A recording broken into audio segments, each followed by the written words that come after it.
Hey all, today's tutorial takes us through a new form that we are using called the journal.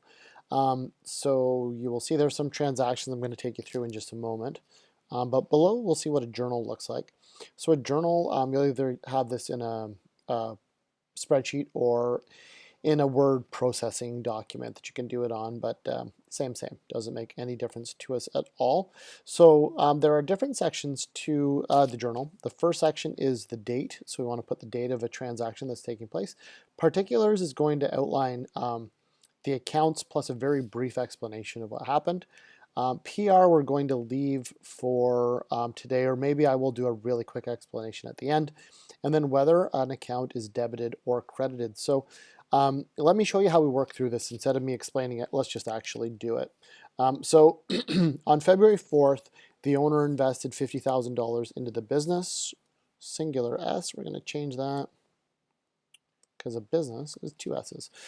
So we know through our T accounts and through our debit and credit theory earlier in the course that what that means is that we're going to have an increase in cash and an increase in capital. We know that cash increases with a debit and capital increases with a credit.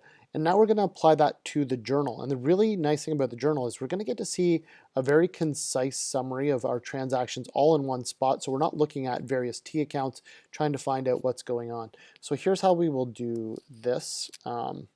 Just going to just align my numbers here while we do that. So if your dates aren't aligned, by the way, I'm just doing a little work here ahead of time. I'm just going to drop this down and ensure that they are right aligned because we want our numbers to be right aligned. I'll do that for this as well. You know, I could have checked it in advance, but this is kind of good because you can see all I've done is drop down the alignment and I've chosen right align. And then my explanations are left aligned, which is perfect. So as I go up, okay, so I'm going to put February 1st, and you can use a short form in this, unlike other parts of accounting.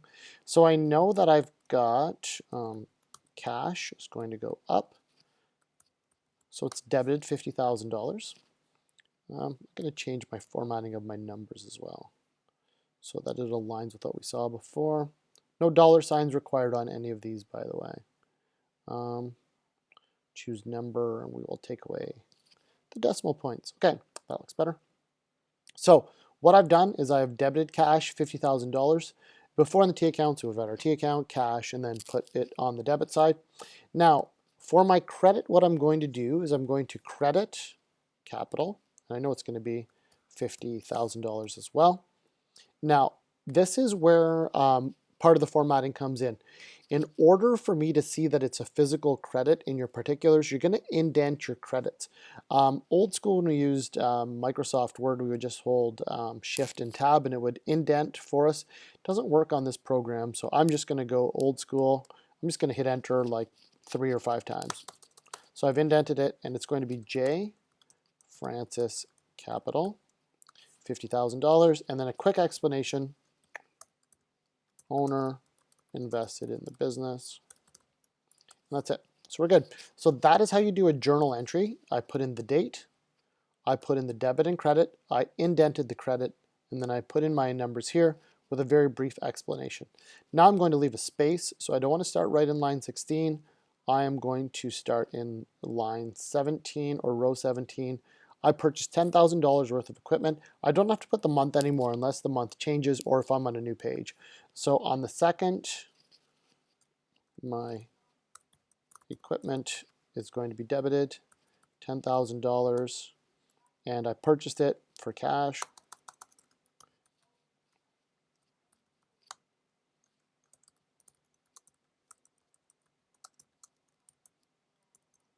Okay, so I purchased new equipment. If there were more details there, like invoice number 500 or something, I would throw that in there.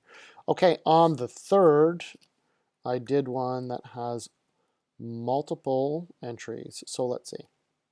Bought a building, so the building is going up, $400,000.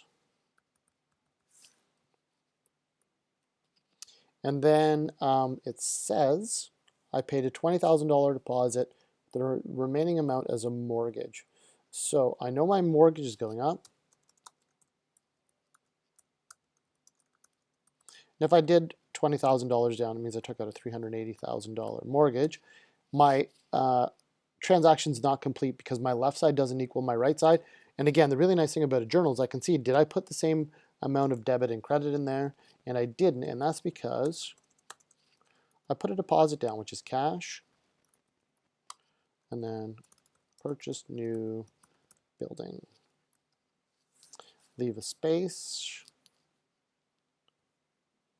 and on 4th, received a bank loan for $100,000. So on the 4th, my cash, I know it's my cash, my bank loan, and they're each for 100,000. And then my explanation. I don't know. I'll put in the bank there. At this point, I'm just kind of coming up with my explanation so that we can see it. Made a sale for $20,000 cash. So this is our first one that includes a revenue account. So my cash is going up $20,000. And see, your teacher makes mistakes in inputting numbers there. And that was for sales. Sales for the day. And then we're pretty much done. So we have 2 more transactions. Paid salaries for $4,000, and that was on the 6th.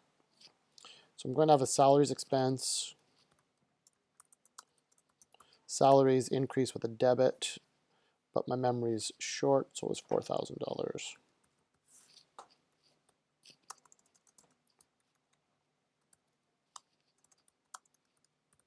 Then a very brief explanation. Paid salaries for the week.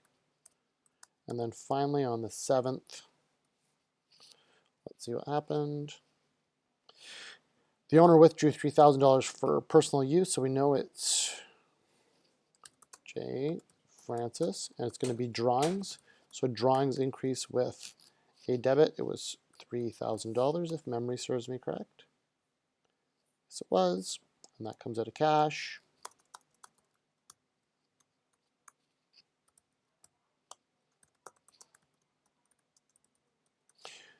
So that's it. So that's my journal. So when I'm done, I have this record of all these transactions that took place, and it's a chronological record from the earliest to the most recent transactions. And I can see, and now I can even double check my work. On February the 1st, obviously the owner invested money in the business. On the 2nd, I bought equipment. On the 3rd, I took out a mortgage for a new building, but I also put some money down. On the 4th, I got a new bank loan. On the 5th, I made some sales. On the 6th, I paid my salaries.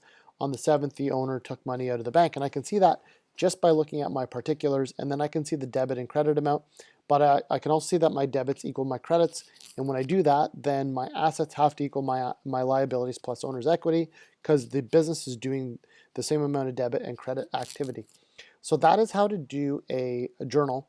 The only question I get at this point is, what is this PR reference here? And that's going to tie into our next note when we talk about ledgers. But each one of these accounts have an account number, and every company will have their own ledger system for numbering their accounts, so their own numbering system.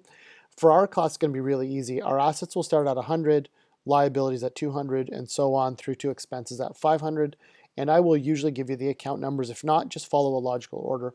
So cash is always the first account we see on our balance sheet. So I would give it account number 100. Maybe I'll center these.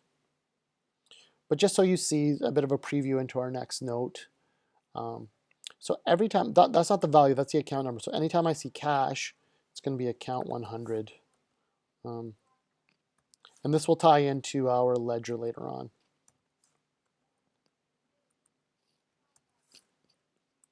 Perfect. Okay, J. Francis Capital, that is an owner's equity, so 100, 200, 300. So it's going to be account 300. This is an asset, say it's number 120. As you can see, I'm kind of making this up. This is 121. Our mortgage payables in the 200s because it's a liability, so assets are in the hundreds, liabilities are in the 200s. Say this is 203 because I probably have a bank loan and a accounts payable. There's my bank loan. We'll give it 202. Sales So assets, liabilities, revenues, or sorry, assets, liability, equity, revenues is in the 400, so this would be account 400, and so on. Salaries are in the 500s, cash was account 100, and so on. Finally, drawings. And then this again will tie into our next note. So don't worry about adding account numbers. That last part of this tutorial was just a preview as we get into ledgers. So there you go. That's journals, everyone. You can head over to your work now and see some other examples and our class note, etc. Good luck on this unit.